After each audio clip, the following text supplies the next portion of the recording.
Okay, it's 11 o'clock and we can get going, I think. So, thanks for bearing with us while I've been away. This week I've got a bit of news to run through as normal, and then I'm going to be talking to Mark Sheppard from Manchester and London. So, news-wise, three things that I pulled out from this week. I know it's only a short week, but nevertheless. European opportunities, Chrysalis and Chelverton UK dividend. And European opportunities first. This 5-year chart doesn't look too bad, but as we'll see in a second, it's lagged the sector and its benchmark. The discount is relatively tight, and that reflects, I think, what's going on. And you can see here, this is in the context of its European peer group. The 3-year and 5-year and 6-year numbers, 10-year numbers are not looking great, as you can see there. Better Gift European growth is worse in many respects, but nevertheless, European opportunities has disappointed, and that's affecting its share price returns too. And when you look, this is taken from its fact sheet to the end of April.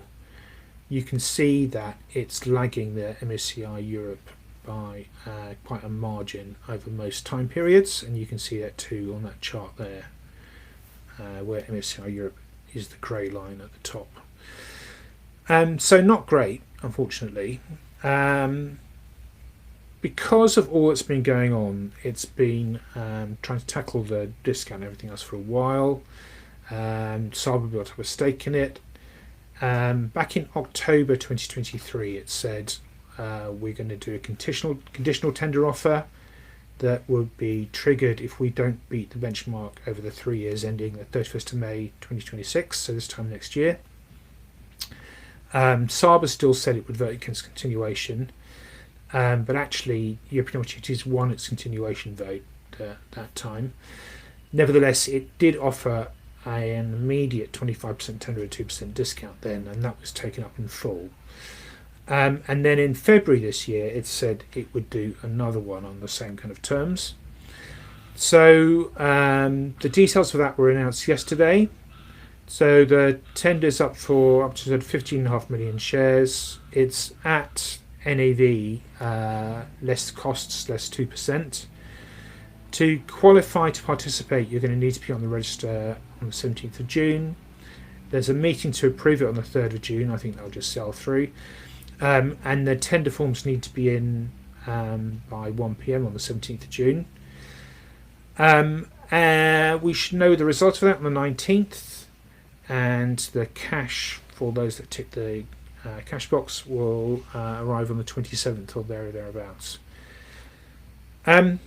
So just before we move on, I think the discount's tight enough now that there's not an enormous uplift to be got from tendering shares, although there is a small one.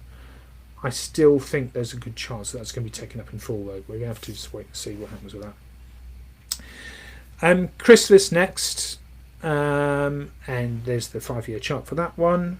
And as we can see, it did amazingly well until interest rates started to rise and then fell off a cliff in terms of the share price, and the NAV retreated too, but the NAV has been sort of edging up, albeit not in a straight line, for a couple of years now. And the discount is still way too wide, although it's not as wide as it was. So they announced this week the Q1 NAV.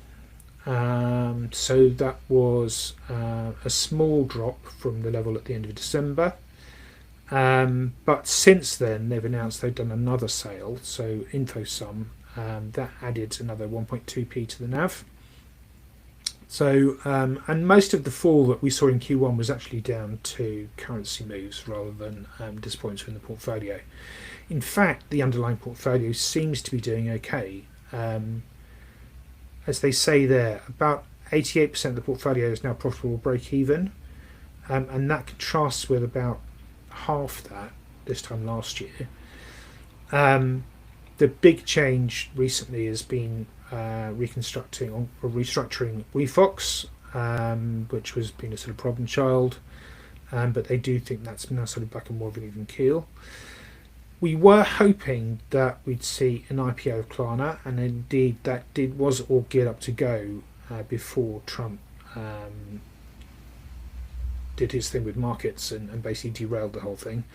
But given that things have recovered, there may now be a window of opportunity for that to go ahead. I think things have to settle down a little bit, but we'll have to see. Regardless of that, they've now got a decent chunk of cash that they are in the process of returning to shareholders via their capital allocation policy.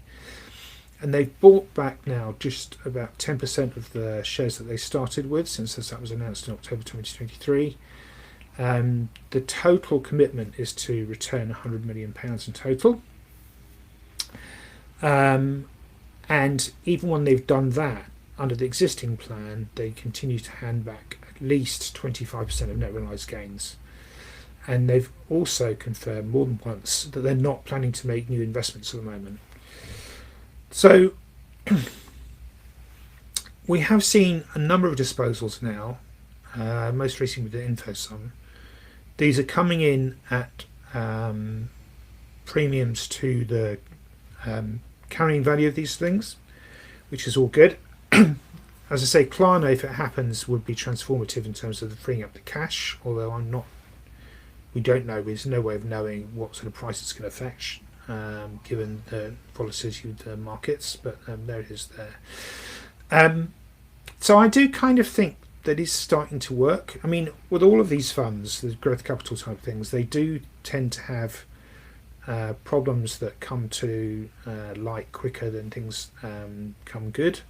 So we into the lemons ripen first type scenario. And you've definitely seen that with Chrysalis, but you are actually still seeing some good news coming through. And they do have quite a lot of interesting investments still. Nevertheless, AVI has written to the board asking for the continuation vote to be brought forward by a year.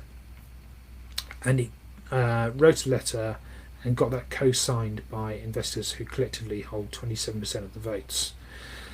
The board is not keen to do that, but it's instead suggesting that maybe we have a vote at the 26th AGM to confirm the capital allocation policy as it currently stands, or maybe to tweak the capital allocation policy if the circumstances suit at that point. And they've been talking to shareholders anyway, and there's a variety of views. So there are some investors who don't want any new investments to be made, whatever happens. There are some investors who want all money handed back at NAV. There are some investors who want the investment management contract changed so that the managers are incentivized to realise the portfolio. There's some asking for a dual class share class structure, which I'll talk about in a second, and some saying the board needs to change to reflect the views of some shareholders. Now, the board is going to go out and they've asked Rothschild to do a new shareholder consultation looking at specifics around this. And we'll see what the feedback is from that. But my feeling is that I don't see any merit in bringing forward a continuation vote. Basically, things are being realised anyway. I don't think you can realise them any faster, realistically, without destroying value.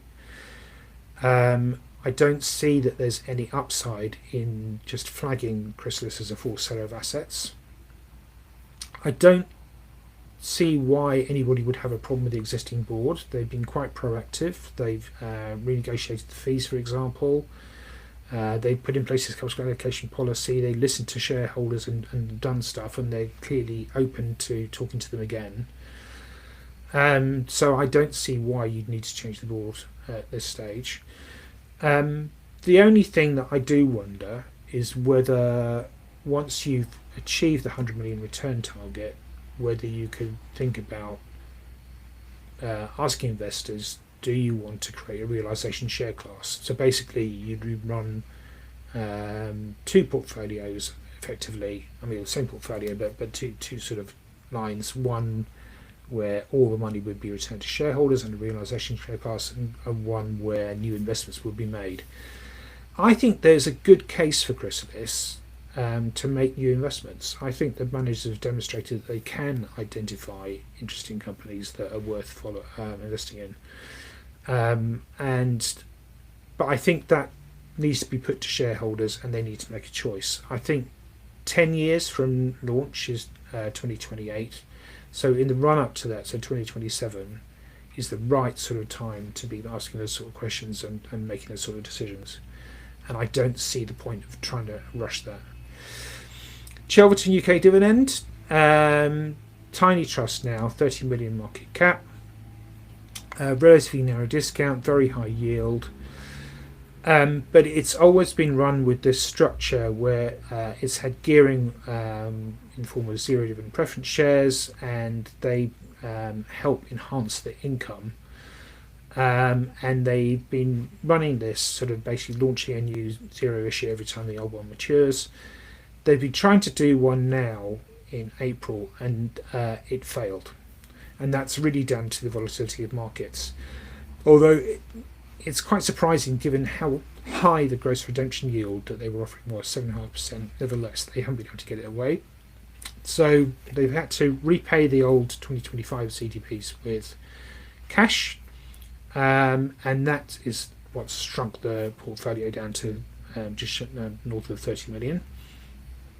Because you don't get the uplift from having the gearing invested in a portfolio, they are going to have less income, so they're going to have to cut the dividend, and they've suggested cutting that from 13p to 10p, which brings me back to a yield of about 7.5%, 7.6. And even then, they're topping that up with transfers from capital, which they can do for a while. They've got 2.8 million of reserves. They say they're going to look at alternative financing. They make the point that the small cap portfolio, the stocks are cheap and interest rates are coming down, which ought to play in their favour. Nevertheless, you can see how the performance of small caps has been holding it back recently, and you can see that in the 1 year and 3 year numbers there relative to the rest of the UK equity income sector. And I do think it is too small. The big sort of negative around that is that the ongoing charges are too high, so they're at 2.7%. Obviously, that's eating into the income too. And if they're thinking about going down the route of putting in bank debt in place of zeros, that really just makes the whole thing much more risky, because bank debt comes with covenants, and you get big moves in markets, and then you have to start trying to repay it at the bottom of markets. You don't have that problem with zeros. And I wouldn't be as inclined to see them go down that route. So I think it's more of a case of maybe looking for merger partners now, and there isn't anything directly comparable, definitely nothing with that same kind of very high yield, but there are things like diverse income perhaps, or then there are other bits and pieces that might fit, but I don't think it can carry on going as is. Right, that's me. Now we should talk to Mark.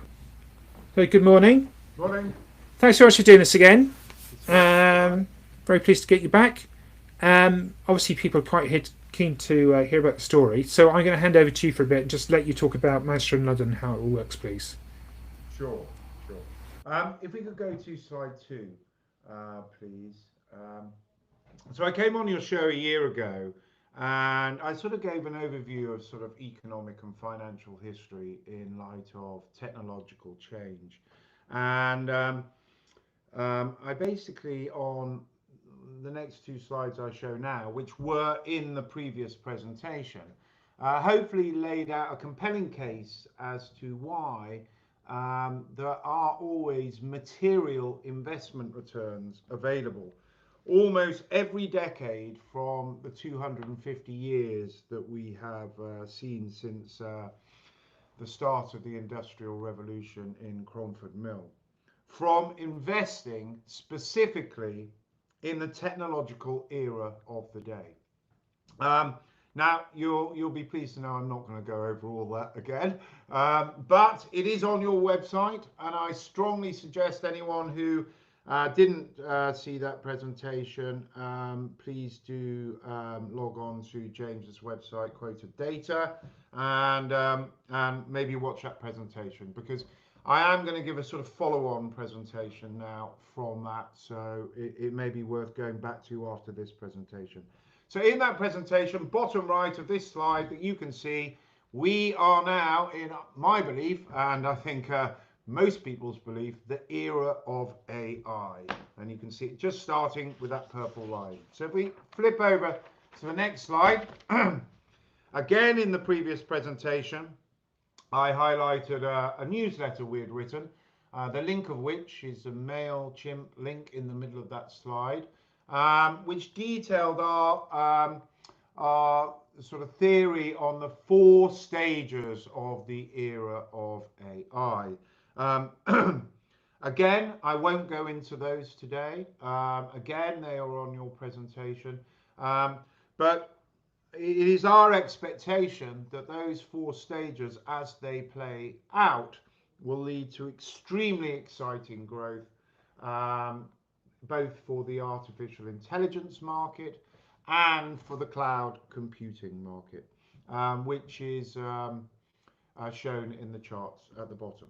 So if we move to the next slide. So what I'm going to do today, in the time we have, is I'm going to say, look, we had this presentation a year ago. What has happened in the year since I saw you last? And I've broken it down into bullet points, and I'm going to go through those. So I think the key point from a year ago, James, is that models and AI have got a lot smarter. And we have not even gone multimodal yet. So just to explain that, most of the models, most of AI is currently training on text only. And there is a perception from both neurologists and AI scientists that should you be able to train models on image, text, and video, and 4th dimensional data or n-dimensional data, then the models will get even smarter. So what I'm trying to illustrate by that point is we are still, probably, no one knows the future, in the foothills of the progression of the intelligence levels of AI. Point 2, in this last year, we have seen the birth and development of reasoning models and the incorporation into these models of reinforcement learning. And this has driven absolutely exponential growth in token use during inference of these models. And if you have greater use of inference, token use in inference, this naturally means that you need more compute to undertake it. So I've put some 4 slides there to illustrate my point. The top left one, I think this is quite interesting. When I spoke to you before, we had basically a clustering of models around the IQ level on the human IQ distribution chart of around 80, 85. You can see that the main clustering now is around the sort of 110, 115 level. So, clearly AI has upped its IQ game quite dramatically over just a year, which is pretty impressive. And I think the chart on the top right is very good as well. So what it really is telling you here, to put it in different language, is if a human undertook a task that took, say, 5 minutes last year, AI had the capabilities last year to be able to do that very same task to a high functional level as well. If you actually look now, you can see that the capabilities of AI have expanded from 5 minutes on a task length basis to 1 hour. Now, I think that's actually pretty critical if you really think that through, especially on an enterprise level, because I don't know about you, but most of the jobs I do on a day-to-day basis don't really take much longer than an hour. So if you can actually get an AI to do a job a human normally takes 30 minutes, 45 minutes, you're covering a very large spectrum of the workflow of the modern employee or workflow operator. Bottom left, we have a slide here from NVIDIA GTC, Jensen Huang, CEO of NVIDIA, and he's actually talking about his biggest surprise over the last year. So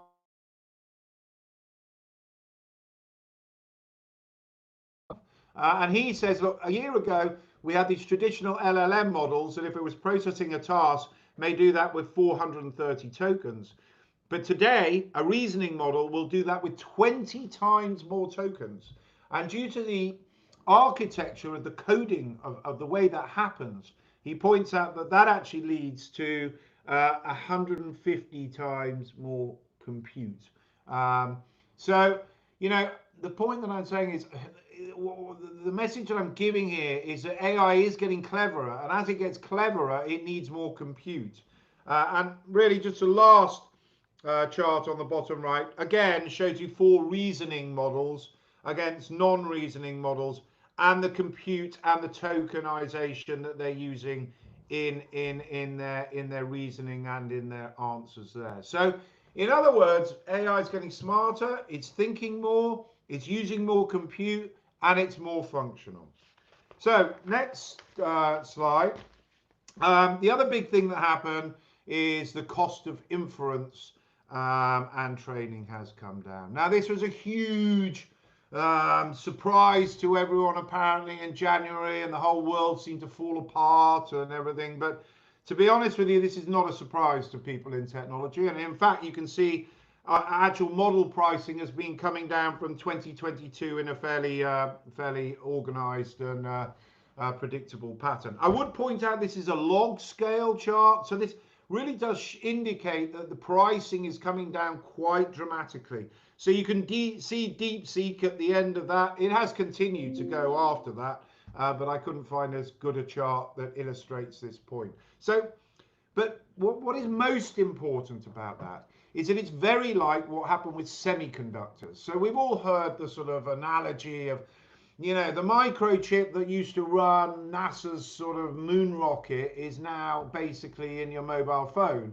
And actually it's not. It's now in your wearable device, which tells you, you know, what your health is today, etc. Yeah. So it's often called Jevons paradox. It basically is a statement from an economist who basically said the cheaper things get, then the more they will be used for different functions. They will diffuse throughout the economy. And obviously, if AI gets cheap, we like that, because then it'll start being used for more and more functions. So the point is, this did happen, it's been happening before, it will continue to happen, and it is a good thing. Point 4, contrary to all the press reports, there is no slowdown in cloud computing capex spend. And in fact, cloud computing is expanding from the hyperscalers to multinationals, to sovereign states. And, you know, you can see on the bottom left here, again, okay, it's an NVIDIA chart. So Mandy Rice Davis, they would say that, wouldn't they? But, you know, you can see their forecast for cloud computing capex going forward. And you can see a Bloomberg forecast as well. So they are trying to be independent, I guess. But interestingly, you can see that it's moving away from the hyperscalers to the other operators. Moving to the next slide. Clearly, point 5 is pretty much a given. Yeah, we all know there's been an increase in geopolitical tensions. I've got a quote there from Jacob Hellberg that AI is the essential omni-purpose technology of the US-China arms race, like steel in medieval warfare. So, you know, believe me, this is not going to go away, because, you know, the USA understands it's got to win the AI race. It didn't really understand that with Biden. It does understand it now. And even Europe is waking up to this fact as well, if you listen to von der Leyen. So, and point 6, I think, also is a point that needs to be stressed. So, you know, all the media keep telling us that no one really uses AI, and it's sort of bubbling out, fizzing out. Well, ChatGPT has just been an astronomically fast-growing application. It's now bigger than X. It's the fastest-growing application ever in technological history. And you can see that it's gone roughly from when I spoke to you before of about sort of 150 million users on a weekly basis. And basically it's gone to 800 million users. I've got monthly there, but it's weekly below. To 800 million users in April last month. And most importantly, I think that they're running 1 billion queries a day. So anyone who sort of says this is not happening, I think is slightly getting a bit confused, to be honest with you. Yeah. And final point of what's happened is AI has won a Nobel Prize. I mean, what more do you want? So effectively, DeepMind Alpha 3 won a Nobel Prize, and it's just increasingly being used in medical diagnostics. So hopefully I've indicated that a lot has happened in the last 12 months. So what happens now? My next two slides are just going to run through some key points of how I see things developing now, or what you should watch out for as an investor to see whether they do happen. If they do happen, the story gets even better. So I think the next thing we need to see is operators and functional agents. So these are guys who are AI, which are using agent-to-agent collaborations, using your data, whether consumer or enterprise, to undertake standard workflows. I put without human involvement, but I think it's better to write with limited human involvement. So what we need to see in further development is further self-coding of these agents, so they can actually write code themselves to reiterate and regrow themselves. Once they see that what they're doing is not quite correct, then they'll rewrite code to restructure to do it correctly. And that's coming, we believe, this year. And I think that will be a major step forward. But the key point is that we're already seeing substantive and tangible results, albeit on the whole by technology companies in using these agents. So, you can look to ServiceNow, Amazon, but there's a whole range coming out in this current results season, illustrating how they're using agents and how they're making savings from this. But that's a key point to watch. The best monetization prospect for AI will be operators and functional agents. So we have to see this operational and working properly. Next one, robotics and physical AI, from simulation to new paradigm manufacturing to Waymo to war drones. I don't want to go on about this too much. It sounds very futuristic, but what has effectively happened in technology is it has got to the capabilities whereby the simulation software, in conjunction with the synthetic data that is being generated from that simulation software, is often training AI better than real world data. So for example, I was in San Francisco in March. I went to see Uber, and Uber was saying that some of the new AVs, autonomous vehicles, are actually being trained in a simulation, okay, on simulated roads and street scenes using simulated data, and they are then put into the real world to further train and further reiterate, but they're actually better than the real world trained models. And that's because real world stuff happens with the limitation of time, yeah? Whereas simulated time, you can give it millions of years in seconds of training. So, I think that was a problem to make robotics and physical AI work properly. But now we've seemed to have broken through that barrier due to the fact that we've got better compute and better software. So I'd expect to see a lot more from this going forward, and something that people should watch out for. Now, the last point on this slide, which is the last big point I'm going to make, is the TAM expansion. Now, if there's anything I want people to remember from this presentation, it's this point, because I think this is a point that people are not really getting, yeah? So we had software 1.0, and that's now going to software 2.0 with AI. But the real goal of AI, which is what people are seeing as the opportunity, and it's a huge opportunity, is that we're going to get to software 2.0 and labour. So to illustrate this, there's a guy called Tony Kim. He's head of BlackRock's technology team, and he made a great quote here. So he's explaining it. He said, of the roughly $100 trillion of global gross domestic product, 55% is labour and 5% is tech spending. Even if you took just 5% out of the labour, you would double the tech spending. Now, previously in this presentation, I've illustrated that AI can now do tasks for an hour. It can now substitute the work of an economic unit of labour for an hour. Yeah, and it's already starting to happen with the point that I put on point 1 here, through service agents, easy jobs, you know, call centre, IT help desk, onboarding to a job, regulation and compliance on minor matters, etc., etc. So it's not inconceivable that that 55% is not just going to see 5% of it eroded by AI. You could suddenly start seeing a major shift, like 20% move over time to AI, at which point you're going from 5 to 25% on the IT, and you're seeing 5 times growth. And that's why people are very excited. And this is a key point, because if you read the media, all they tell you is, yeah, we're in the era of AI, that's great, but we were in the era of the internet, and they're pretty similar. They're nowhere near similar, okay? Because the internet era was very important. Look at all the businesses it's built. But in the end of the day, if you boil it down, I don't want to argue about anyone with this, and of course it's a bit more complicated. It's a data distribution methodology. It's like the printing press for today. It digitalized material and put it into your living room, and then you could do e-commerce, or you could watch news, or you could watch this excellent show, James, from the comfort of your home, right? But what AI is taking the economic unit of labor and basically providing an enterprise substitution for that. And that is just so much bigger, and that's why people are much more excited. So I know I'm sort of on my time, but I'm just going to quickly go through this last slide.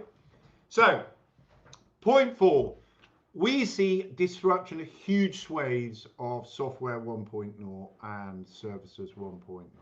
I think I've said this before, I said it on your last show, and I think I've been proven right in the last year. The most dangerous place to just blindly buy shares is probably in the software sector. So I know people are going to think I'm some sort of tech sort of zealot who says that you've just got to buy all technology. Well, actually you don't, because the old legacy software companies have got a problem here, and they need to move and change. Otherwise, they are going to be roadkill and disrupted. You can see the roadkill in our cartoon, which was generated by ChatGPT. I'll let you know. But overall, the era of AI should be a huge boost to economic productivity. And if there's one thing, everyone knows about economics, that productivity leads to abundance. I have put all World War III because there is a chance that it also leads to a conflict between the USA and China. And point 6, I don't want to get drawn on any of these, but just to highlight them, I think there are some other consequences of this AI era. I think the tech enlightened will get rich. I think the Luddites will suffer. I think the USA will thrive. I think China survives, then revives, probably post-Z. Developing markets wither.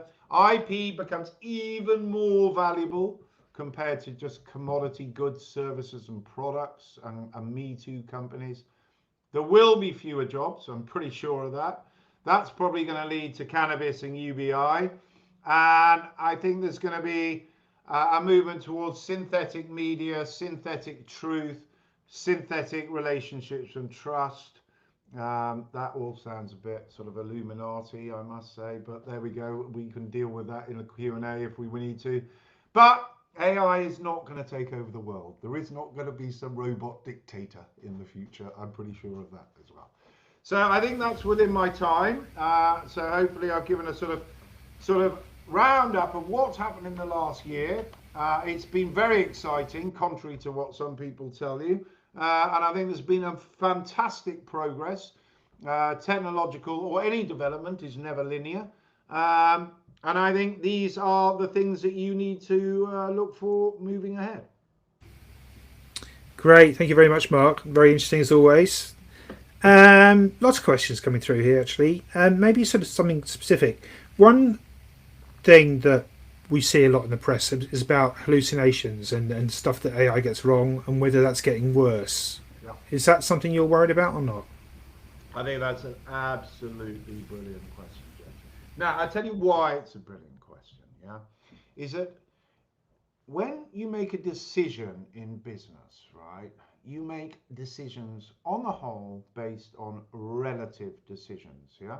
And as I've laid out before, the decision here is, do you, right, use AI or do you use human operator? AI operator, human operator. Now, this is the point, right? So I just said that AI has gone from an IQ of 80 to 110, right? Now, do you think humans have done the same growth in IQ over the last year?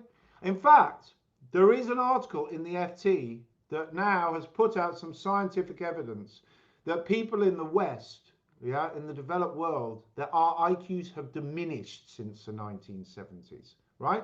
So this is the point, right? Humans are competing against machine, yeah? It's a relative argument.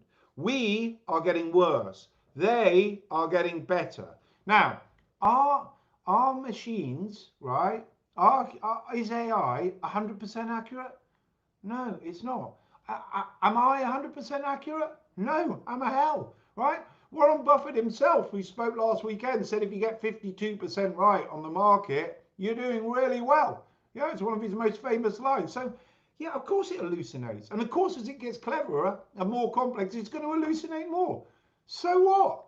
Yeah, deal with it. That's why you are going to have some jobs. You can have some people over supervising it going, okay, it's given this answer. Yeah, this looks good. Yeah, that's logical. Tick, tick, tick.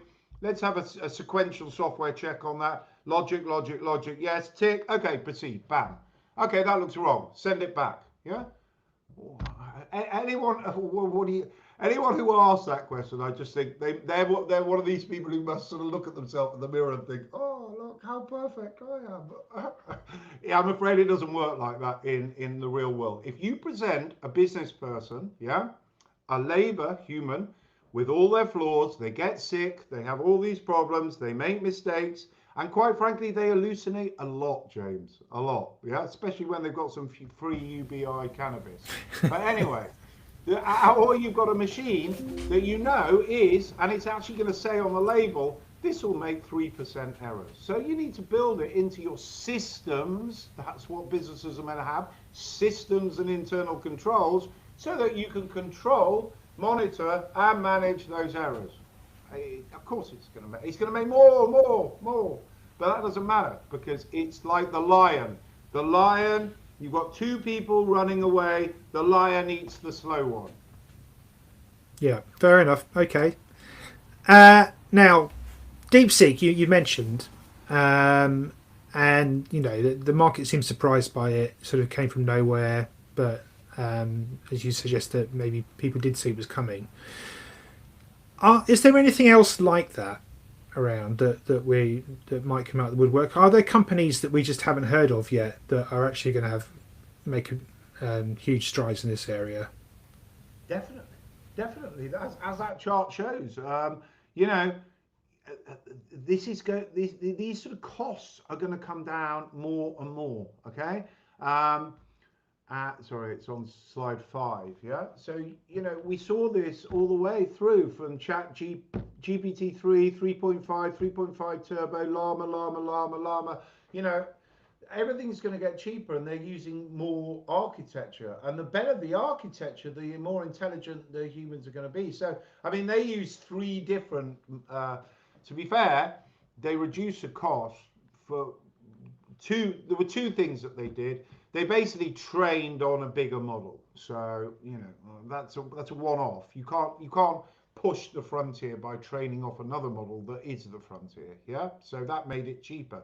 But to be fair, they also use a few tweaks to the architecture of the coding, right? Well, that's happening all the time. So yeah, and let me make this very clear. This is not going to be the last model that comes out of China that is going to be revolutionary and people go, whoa, okay, those are nice tweets. I mean, they weren't revolutionary. What they were doing, in fact, two of the things they did, Google had put in an academic paper about 4 years before. But Google are so damn sleepy that they don't do it. They're like an academic house, yeah? But these guys, to be fair to them, anyone could have done it, but they did it. They took the effort and they bothered to do it, and it worked, yeah? So this is going to happen all the time, but it's particularly, I would tell you, do not be surprised when the next time it happens, it also comes from China, for exactly the reason I put on this slide. We are now in an AI war. We're in an AI war, we're in a Cold War, and we're in a trade war. So, you know, hopefully it doesn't turn into a hot war. But, you know, so this will happen again, without question. But I wouldn't worry about that. That's, you know, if you look at this chart on slide 5, yeah, can you imagine what the same chart for semiconductor CPUs are? I mean, that's been going on since the 70s, right? And then, you know, if I gave you the history just briefly of semiconductors, America was doing it with sort of Intel, yeah? Then suddenly Japan would come out with a way of doing it cheaper. Then, of course, Taiwan came and did it a lot cheaper and different structure. And then ASML were doing more different ways of etching, and all these different things happen. So, yeah, I mean, it's going to come from everywhere. And the same thing's going to happen. That chart is almost following. In fact, we've looked at this, and actually people have written it. This chart, the price is coming down faster, actually, so far than semiconductors, which is actually brilliant. Because I don't know whether you know, but in the average room now, in somewhere like London, in your room there, you'll probably have 15 semiconductors in that room. You probably don't even know where they are. There might be one in that radiator behind, in the thing that turns the dial to turn it up and down. You know, there's loads in the cameras and everywhere. They're everywhere. And that's the point of Jevons. So, yeah, well, let's hope so. On that point, sort of, well, related to that, can NVIDIA maintain its lead? Or might we see, maybe from China, somebody come out and start eating its lunch?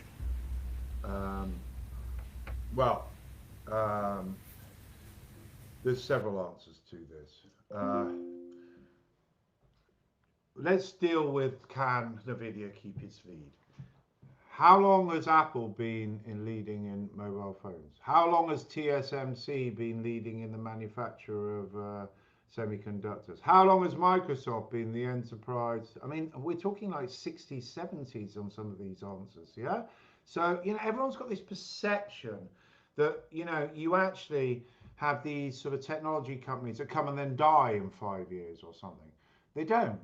It's not actually the history of technology companies. Now, some drop away, some come on, you know, other things change. But once you've got a position of strength, and you have a business, basically what I'm saying is, if you read the books about NVIDIA, and I have tweeted some of them, yeah, and they're on, you know, you can get them off on slide 9.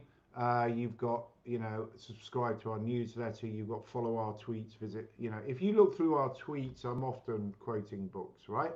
But NVIDIA spend more on GPU R&D than the whole of the rest of the sector put together, yeah? Now, in this instance, you do need human designers as well, right?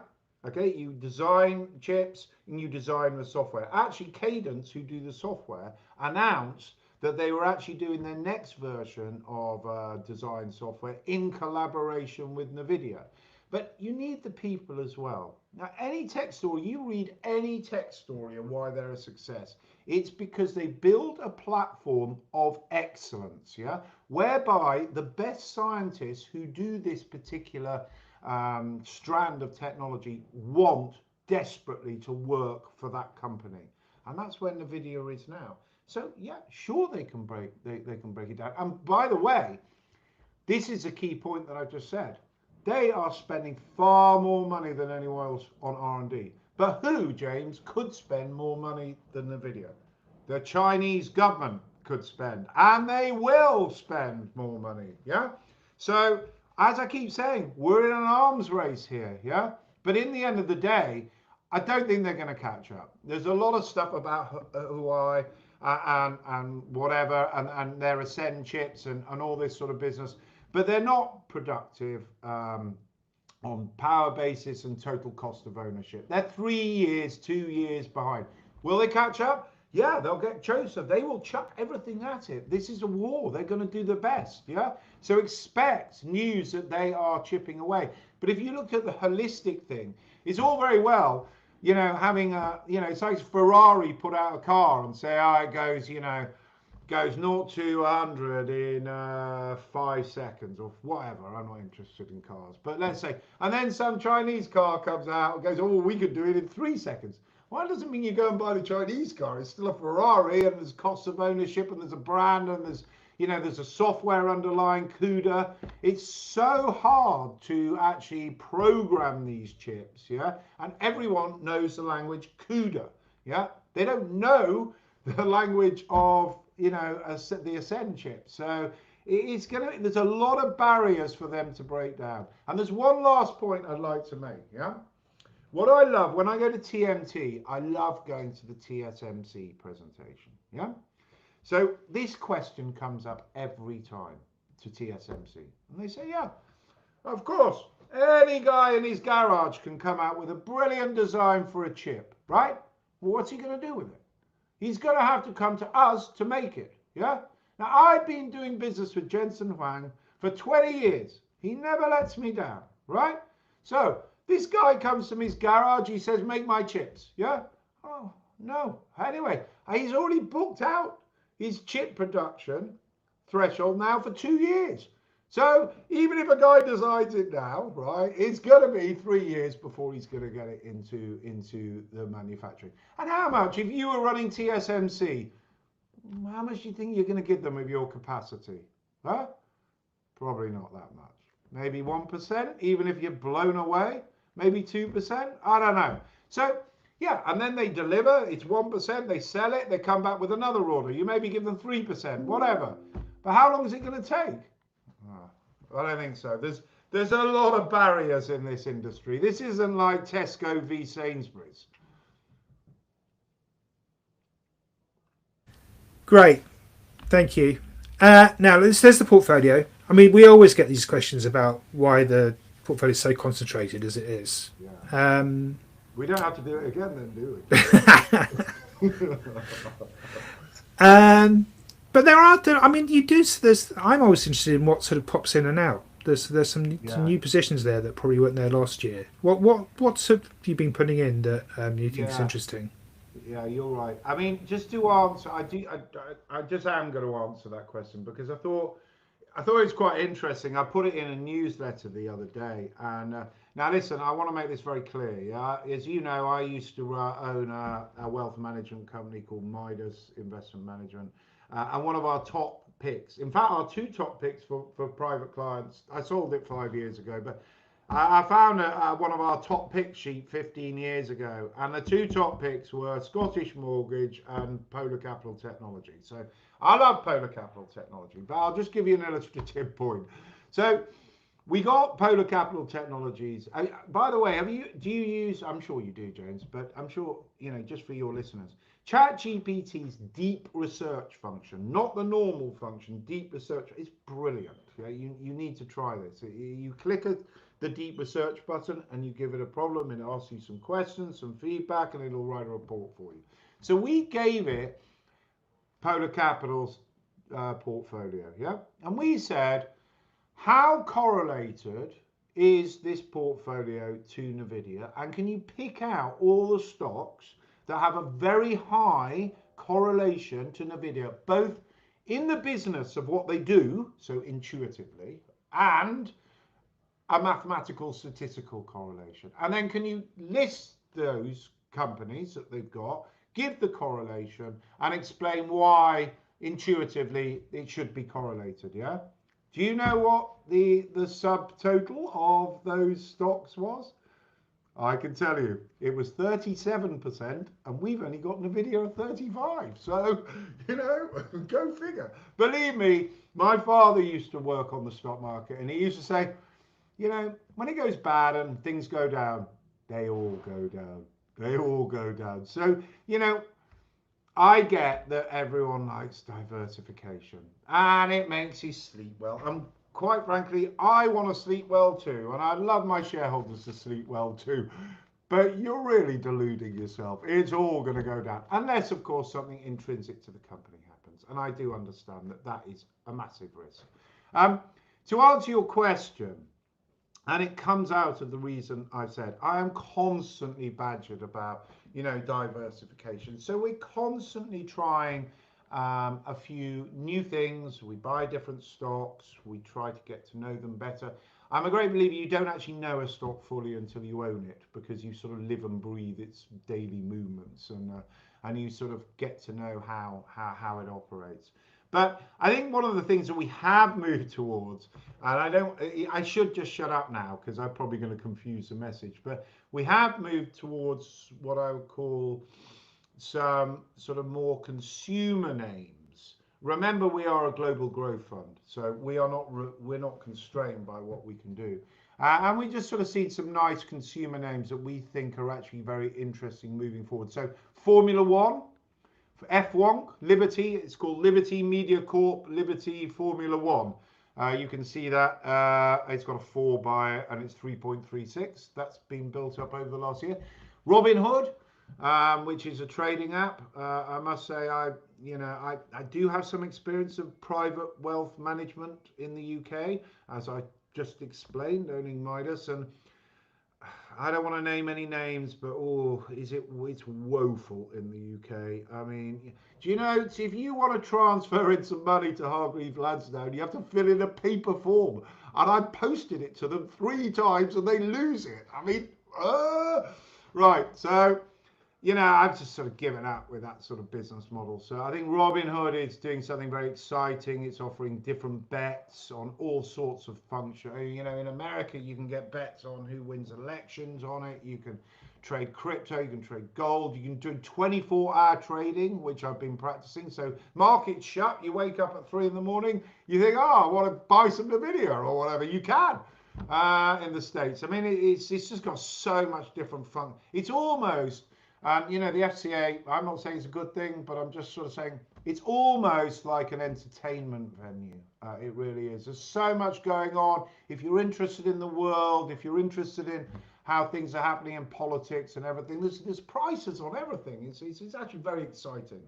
And we bought a very small amount of Live Nation down there. The other thing that we are interested in, and that's why I was talking about warfare drones, is clearly we are moving into a period where I hope that is not war, but you would be naive to think that, particularly after the Ukraine situation, that this sort of thing can't happen. And one of the big things that is coming out is the platform companies, although their shares have done very well, are unlikely to be the future of defense. Okay, so building an F-16 or F-35 or a tank, multi-millions of dollars, and then a drone that costs $500 comes along and takes it out.